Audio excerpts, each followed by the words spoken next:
God morgon, god morgon. Are we recording? Yeah, we are. Hello, people. This is Groove, and this is Filip from the Jumpship team. And today we will be discussing all of the feedback we have gotten from the demo. You can have a look in the description for the time code for each thing we're going to talk about, so you can skip to the problem. Well, not problem, but the feedback that you want to know what we have to say. So yeah, we have a lot to cover, so let's just get right into it.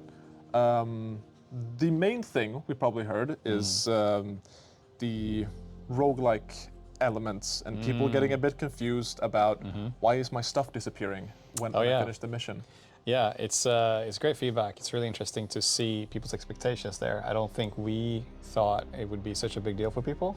But with that said, we've also done pretty much a 180 at the office where we have really good plans for making sure that we will solve this problem in a way that fits the game really well. Not ready to disclose exactly how that will work, but I'm very confident that all of you guys who feel like, hey, I basically get robbed of my stuff, or items just disappear.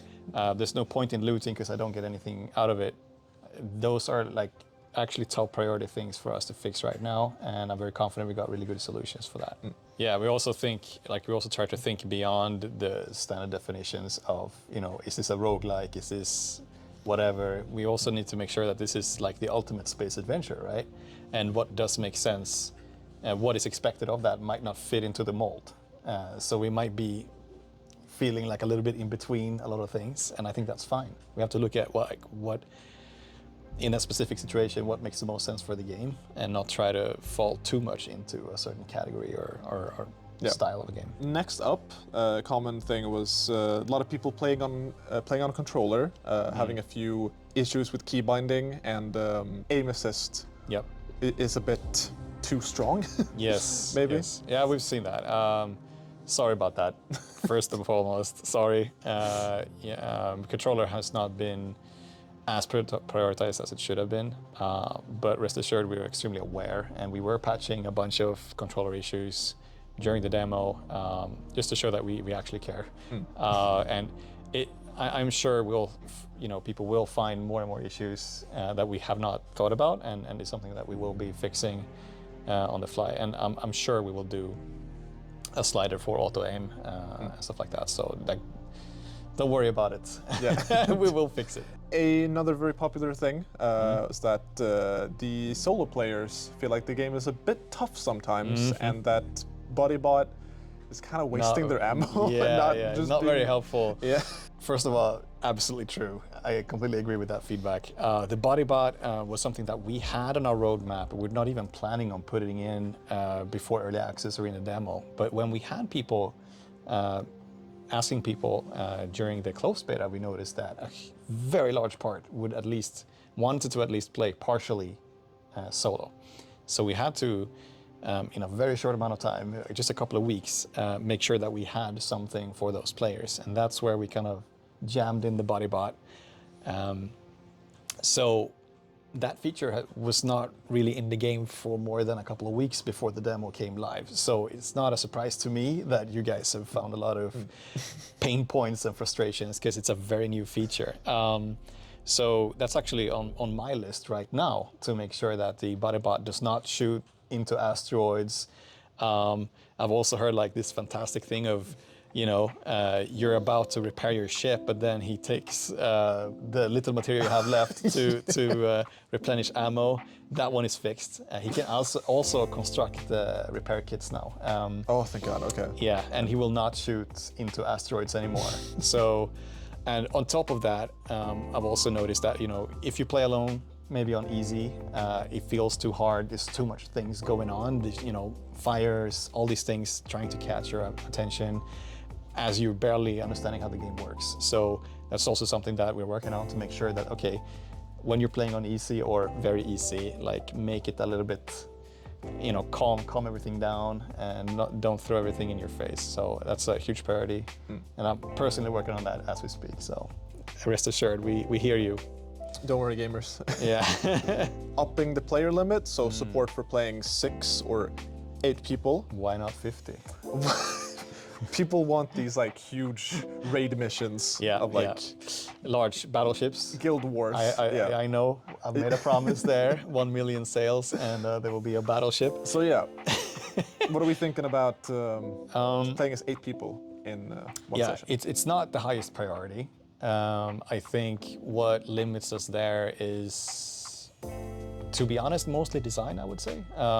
There's nothing in the game that sort of fundamentally stops us from upping the limits above 4. But we just want to make sure that the game runs really well, feels great, has all the features before we can start thinking about, like, you know, 5+ players. I'm not saying that we're going to even start looking into that this year or next year. We don't know. But at some point, yeah, it's definitely something we will discuss and sort of make sure that the game kind of can adapt to more than 4. But we're also very curious to see, you know, the ratio, like how many players are or groups are actually going to play over 4. We assume few groups will play 5 and up, but maybe we're wrong. And if we're wrong, we're going to have to, you know, make sure that we can start working on that sooner. Yeah.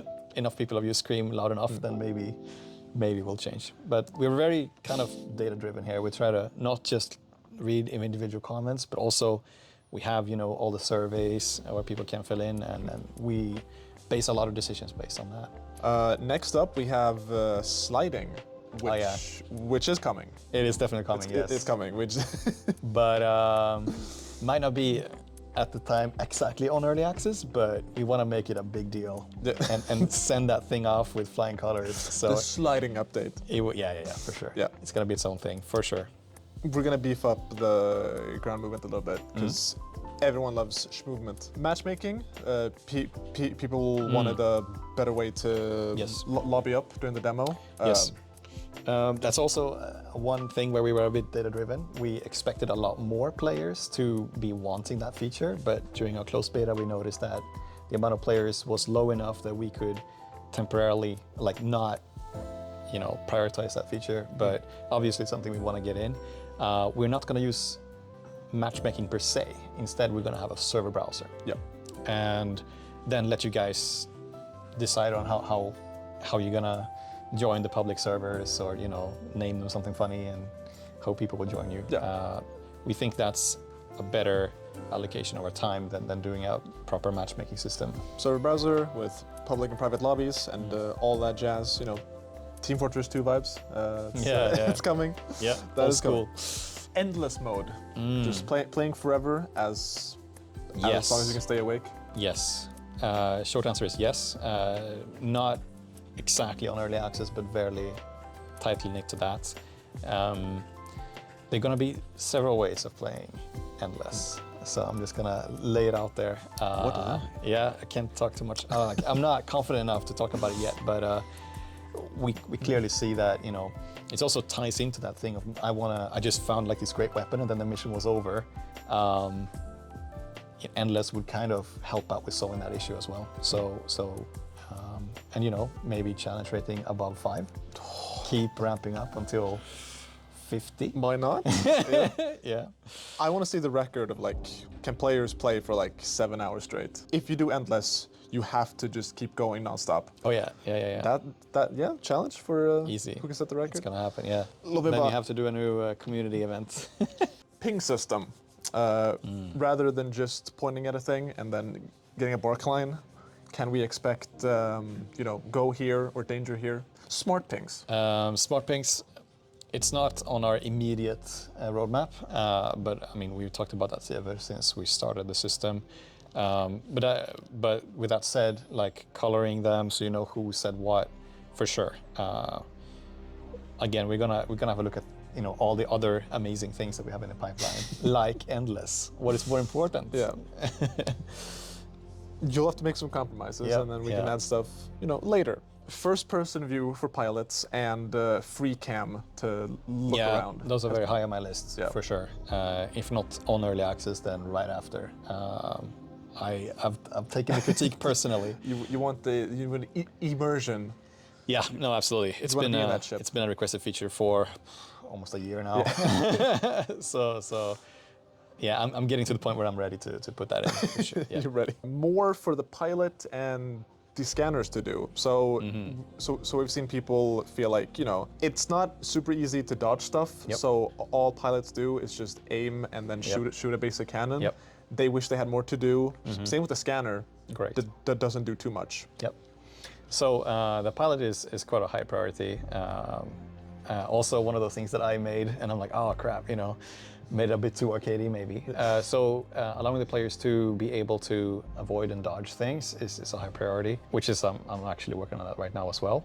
And then the scanner part, we actually have some interesting components that will make the scanner mode much more interesting. You can call in supply beacons. Every X amount of jumps, there will be a supply beacon you can call in from the sensors, as well as having sensors being able to mark certain enemy ships, and then you'll deal more damage to them. So in the short run, we definitely have some things there, but we're also gonna do a big pass on the entire scanner mode at some point to make it much more immersive and interesting and rewarding. Have more hidden things that forces you to use the sensors to find and stuff like that. I have not been a scanner main myself, so Yeah, I've been like, I'm actually surprised how few people has been bashing on our scanners because it's so basic. It doesn't really do much. Yeah. I know last Q&A you mentioned for pilots, there's going to be like a engine that has flares that you can drop, stuff like that. Yeah. Is there another thing you can tease, or do you want to keep that secret? Yeah, we have like a silent running engine that has like a, you know, you can sneak up to enemy ships much closer. So we're working on things like that, sort of engines that make the ship being able to turn a bit better. Also the amount of boosts. So like you can have an engine that's sort of specialized in sort of having, you know, maybe 4 boosts instead of 2. Or a very cheap engine that only has 1 boost, but it's only 1 slot on the power grid as well. So like in those times where you want, I want the big guns and I don't care about the engines, you're like squeezing that tiny power plug in there.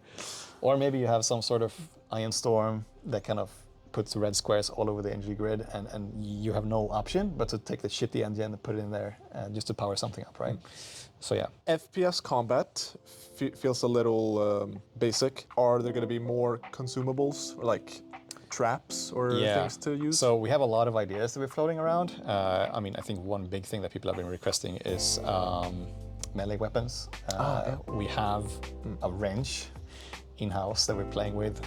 Definitely something that we will put in. I think a large part it has to do with the type of enemies you're facing as well. Most of them are like standing still, shooting at you.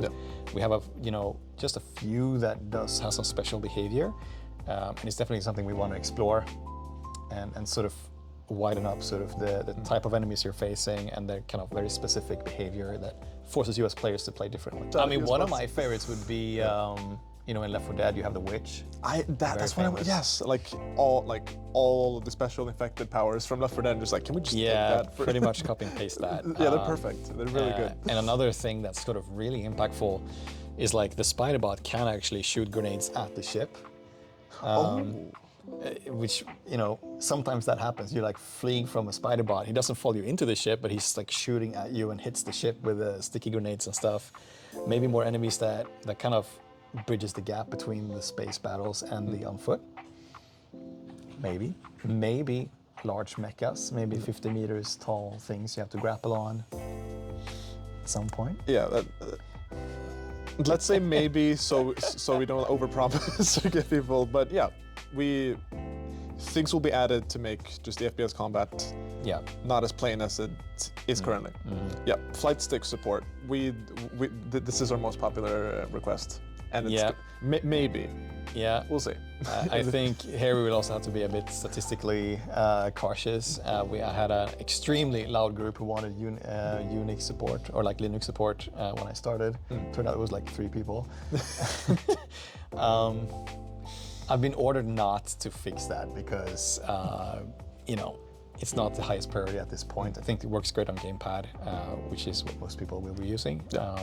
Yeah, at some point, but not in the immediate future. Text chat and voice chat. Text chat is something we're working on. Voice chat, we think we have a wonderful Discord server and we would like as many of you as possible to use that one.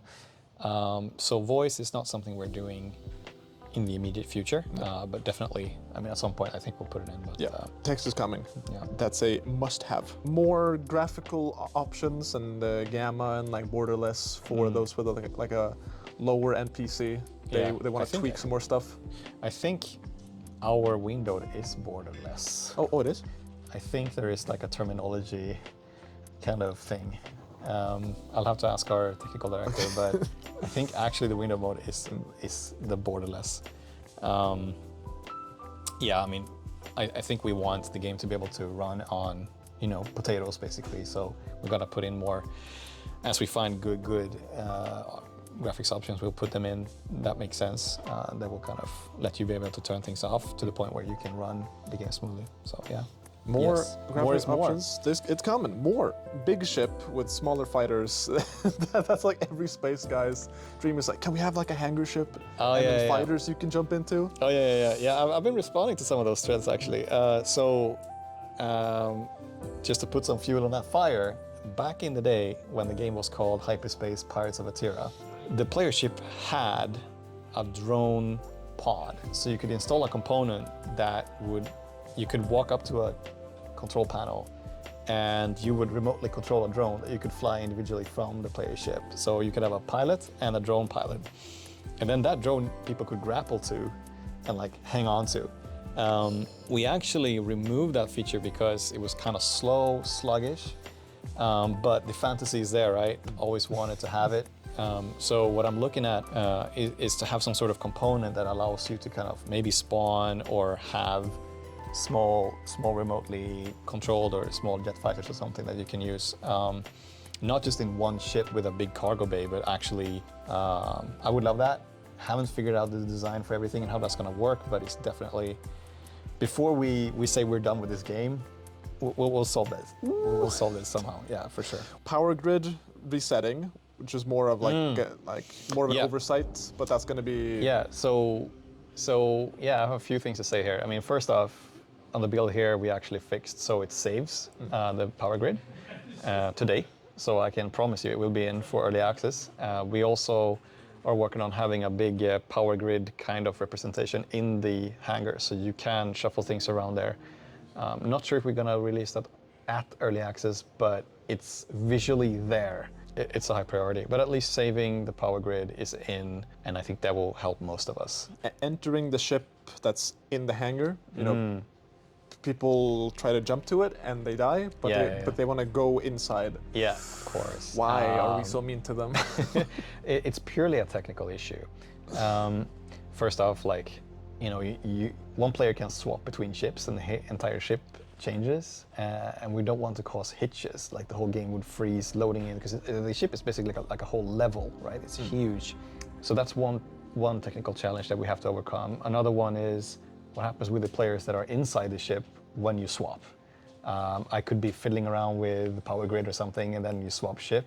So we technically have to like teleport a player out to make sure that things doesn't break. So it's definitely something that we're long-term striving for. And of course we want that in that fantasy of being able to load in cargo into the ship and all those things. The main thing is a technical challenge to make it happen. But rest assured, we are talking about making sure that happens.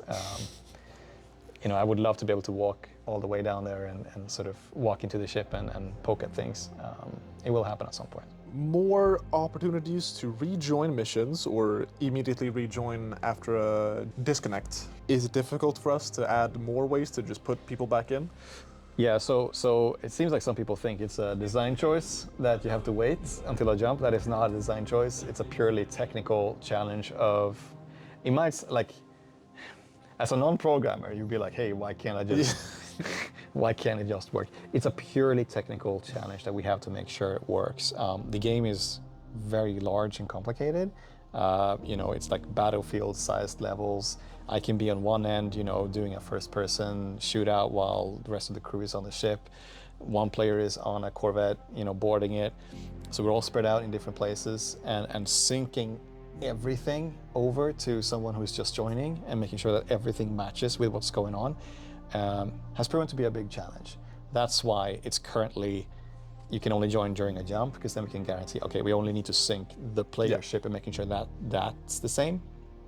So We have a roadmap. We talk about like having a multi-stage rocket of making this happen. Where like the first stage is okay, you can join. You can join after a loading sequence. The next step would be sometime, like depending on what the players are doing, you can join as we're flying around. But let's say we have a progress bar and we're like actually started a more complicated event, you might have to wait until that event is over. That is the next step. So like sometimes you would still have to be in the queue, but sometimes depending on what's going on, you can join mid-flight or something like that. But yeah, I can only ask you to be a bit patient. It's a purely technical obstacle we need to get across. Video games are so gosh darn complicated. Yes. Confusing components and ship shields. Yes. The shield generator, Yeah. people don't know why it's not working. Yeah. Protected power is not. It's a confusing concept. So I totally understand why it's confusing. We've been redoing the shield system so many times, and we're never happy. I'm not happy with how it works today. We're probably going to redo it completely, so I'm not even going to explain how it works today. And we also, there's a lot of components that don't have good explanations of what they actually do. We have a lot of components that you haven't seen yet that also currently lack descriptions and stuff like that.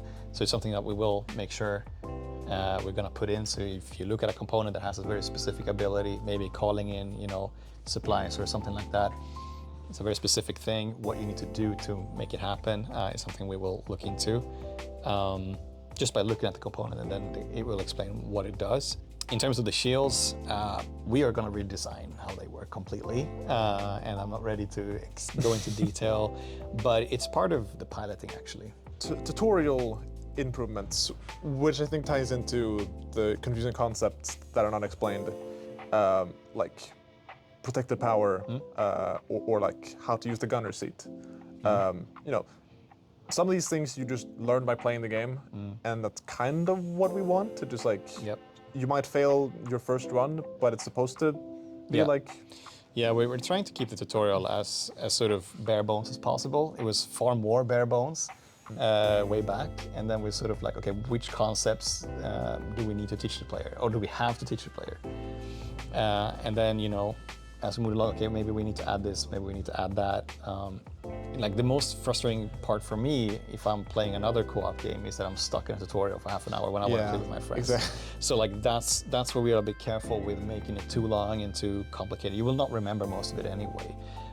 So I think in terms of like, say, protected squares on the engineer panel, or concepts that kind of not really been taught today, I think we're just gonna work on the UI and the UX to explain that as you play, rather than putting in more things or like these edge cases that we don't explain into the tutorial. The idea is, I think the mantra is like, if I can finish a mission without knowing a specific system, if I don't understand it but I can still finish a mission, then it's okay. We don't have to put that in the tutorial, but we have to make sure that you can sort of learn by just playing or looking in the world, rather than putting in extra things in tutorial. Last one, which according to my friends is the most important. Iris and Buddy talk way too much, and they're a little annoying. Yeah. When they say disable the cargo ship for the 10th time while you're doing it. So yeah. can we have a So slider for we developers, when we implement a feature of we want to show how good we are, and sort of like when I'm testing a certain thing, I want it to talk so I know it's working. No, I totally get it. It makes sense. I have a feeling that we devs tend to have them talk a bit too much, because we just want to confirm that technically everything is working, and then we leave it like that. So actually, certain parts, especially the BuddyBot being too talkative, I think we have cut his talk frequency down like by 80%, and it's still way too much. So yeah, we can definitely look into that. Maybe with a slider. I think more likely just cut it down in general. I've heard that comment a lot, and we have some people here in the office who are complaining about it as well. That covers a lot of the common questions, I think. Thank you again for having been with us during the whole exciting demo period. Just if you left your own feedback, hopefully it got addressed here, and that you stay excited for early access release Soon. Trademark. Yeah. No announcement yet. By the No time this announcement. goes up, But it's not going to be too far in the future. far. I Just don't wait think a it's too little- far. Just wait a little bit longer. Yeah, yeah. I'm gonna go get some snacks. All right. Åh jävlar.